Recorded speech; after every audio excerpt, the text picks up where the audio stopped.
that hell is a place for sinner, meaning that if you are in hell, you are inherently a bad person. Good evening, everyone, and welcome to another episode of Nerd Playing Rent, a series where we'll face together the consequences of my probable layoff, and in the same time we will continue analyzing and exploring your favorite shows from pop culture. In today's episode, I want to talk about what was considered the phenomenal 2024. It was able to reignite my passion for musical and this origin of most of the songs I'm singing when I'm walking around Amsterdam. Today, we're talking, of course, about the Aspen Hotel. You always deal about anime and manga. Why are we talking about a cartoon now? I don't watch cartoon. They're not as sophisticated as anime. Well, you may be extremely wrong. So, in case you, for example, haven't been on social media, any kind of social media since the beginning of 2024, or simply ignore anything that is not anime because you are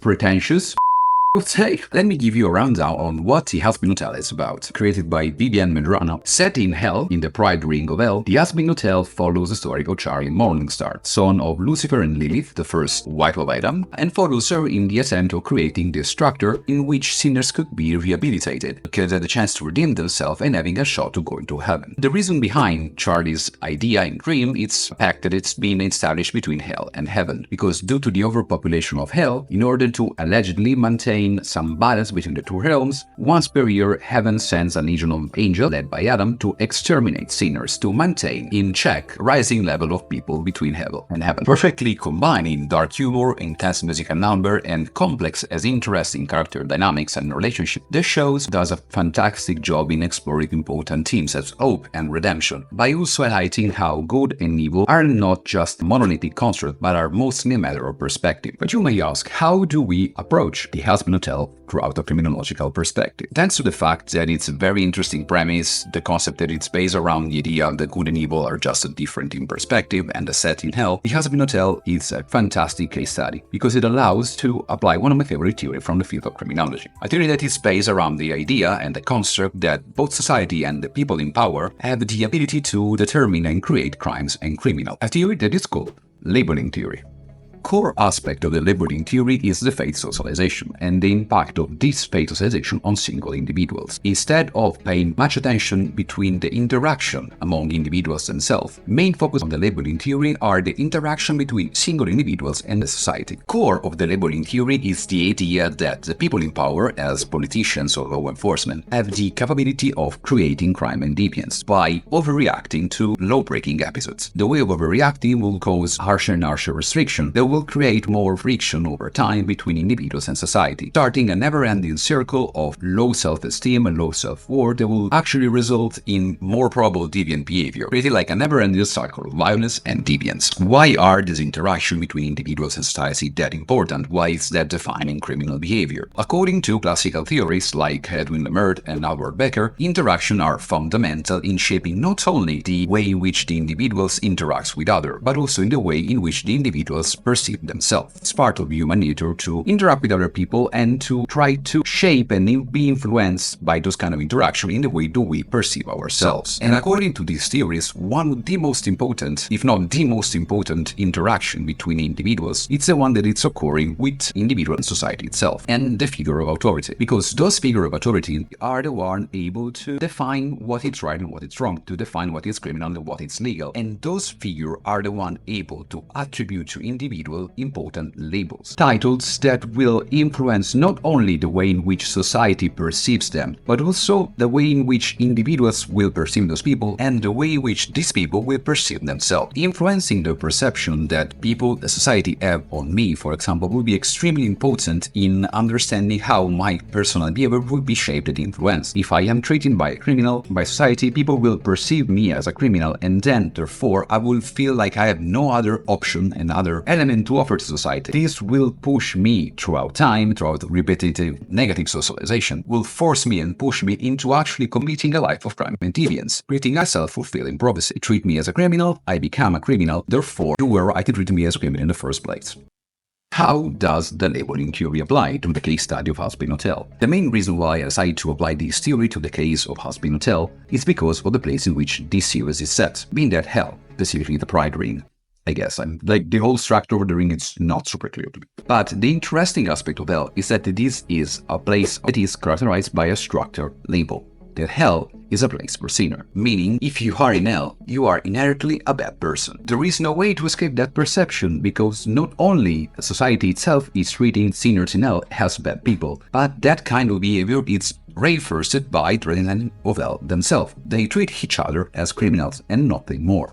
Forced in an environment that eternally treats them and reminds them that they are bad people and criminal, residents of hell actually start to believe that that's true. They believe they have nothing else to offer to society than being criminal. And they start to internalize this label as being a bad person, as being a criminal, as being a sinner is the entirety of their own being. Among all the characters that has been populating the fantastic ensemble of Hazbin Hotel, I think that none encapsulate better the idea and the concept and the profound consequences of label than Angel Dust. Anthony, known as Angel Dust, is one of the most interesting and complex characters of the Hazbin Hotel ensemble. Thanks to the episode that we had on him, focusing on him specifically as a character, we had the chance to see how complex, how profound, and actually deeply broken he is as a person, and how much does he suffers due to the discrepancies between the idea he has of himself and this facade and role that society had casted upon him. The reason why I decided that Angel Dust represents a perfect case study for the application of the labeling theory lies in the fact that he is one of the few characters that actually undergoes two different processes of labeling, deeply impacting and altering his perception of himself. The first level of labeling is the one that is occur on Angel Dust as a sinner, that it's been common to all the residents in hell, posed on them by society from hell and heaven. And Angel Dust since 1947 has been living his afterlife with this huge and heavy title on himself, a title that not only condemns him for his past sins, but also to justify the eternal damnation he is about to endure. The impact of this label are so profound that actually influence the way in which Angel Dust sees himself, impacting his self-worth and the idea of the possibility of being redeemed as nothing more than a utopia. And this kind of believing actually forces Angel in undergoing a criminal path, criminal and deviant behavior that will keep reinforcing the idea that he has on himself, completely becoming part of the stigmatization that he has on him as a person that has nothing else to offer than being a bad person. The most interesting level of labeling that Angel is actually undergoing, it's the most interesting to me because it occurs between Angel and the figure of authority, the member of the Vil, Valentino. Because you see, Valentino is one of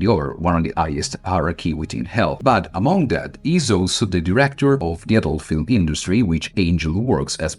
On top of being director and actual boss of Angel, is also the owner of Anthony's soul. Well, technically, he owns Anthony's soul while on set. But who is Valentino? Charismatic, abusive, and narcissistic overlord in hell is actually in a relationship with Angel. It's weird dynamic because they have a very toxic and abusive relationship. And what makes it worse is the fact that Valentino enjoys in making extremely clear the strong imbalance in power between them, remarking constantly how higher is he in position if compared with Angel Dust. In his abusive delirium, Valentino actually enjoys breaking Angel Dust's spirit, constantly reminding about the discrepancy between the two of them, the fact that he actually owns him, but most of all reminding how much Angel Dust is nothing more than a product. His value as a person is deeply connected to how much he can actually make on set. And this creates a very interesting and terrifying dynamic because you can actually see throughout the show how Angel is looking for external validation. An external mean to justify how much he's worth as an individual, but because society treats him as a criminal, the only way he has to actually accomplish this is throughout his success as an actor. But in achieving that kind of success, kind of worth, he's actually completely dehumanizing himself. The more he gets validated from Valentino in the adult film industry, the less he gets validated as an individual, but he gets its worth and validation as a product. And it is therefore a weird and very toxic dynamic of addiction and dependency that fulfills also a never-ending cycle of low self-esteem and low self-worth. A toxic dynamic that keeps enforcing the impact of the label on Angel Dust, and that finds the perfect example in the conversation between Angel Dust and us, while after a fight, Angel on the verge of a mental breakdown. You know what? You would be lucky to get a chance to me. You know how much I'm worth? Encapsulating perfectly how rooted and deeply the label society has imposed on him actually resonate with his own soul. Together, the two levels of labeling keep enforcing the low level of self-esteem and self-worth of Angel Dust, pushing him in keep behaving in a way that actually align with this two identity that is being forced on him by society, showing us the powerful and destructive capability that label can have on individuals. Because Angel now believes there is no escape from both of the labels society has posed on him. There is no escape from the idea of being perceived as nothing more as a sinner, and there is no way to escape from the idea of being perceived as nothing more as an adult industry product. Therefore, he keeps behaving in a way that actually justifies and reinforces those ideas. And there you have it, guys. You know a little bit more about criminology than 10 minutes ago. And the next time somebody is gonna talk about their crime part about the most devious and gory serial killer, you can always try to pitch in a conversation by asking the question, did you ever wonder how the societal pressure can actually influence the people behave and the perception of crime itself? Did you think this theory actually applies well to Has Been Hotel? Does Angel Dust consist in a perfect case study for this, or other characters would have done it? Please let me know in the comments down below. And if you enjoyed this and you want to support me, click like, subscribe, the notification bell, click everything. And you are getting me a step forward into actually paying my rent with this. I'm an idiot because I forgot to add this part to the first 10 videos. So, if you want to hear me ranting and screaming on a semi-daily basis, please don't forget also to check the other social media pages like TikTok and Instagram, and the second I find out, Spotify. Sorry for the weird change in not only the background but also my hairstyle. Up until next time, have a nice rest of the day.